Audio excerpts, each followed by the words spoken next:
ये पहन लो, देख लेना, तुम पर बहुत अच्छा लगेगा। आपका हुक्म सर आंखों पर।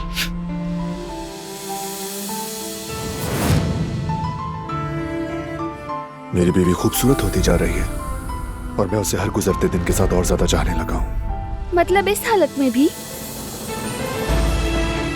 इसी हालत में सबसे ज्यादा।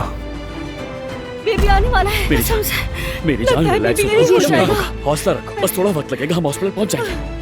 अब जश्न का वक्त है, पार्टियां रंगीन होती हैं, मगर मैं तुमसे सिर्फ एक रंग चाहता हूं, वो भी सुर्ख।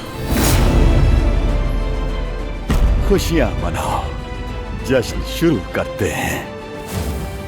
जितनी बेसब्री से तुम उसे तलाश कर रहे हो, उसी तरह मैं भी ढूंढ रहा हूँ। और ये तुम्हें मालूम है कि वो तुम्हें और तुम्हारी फैमिली को किसी भी तरह से नुकसान पहुंचाने की कोशिश जरूर करेगा।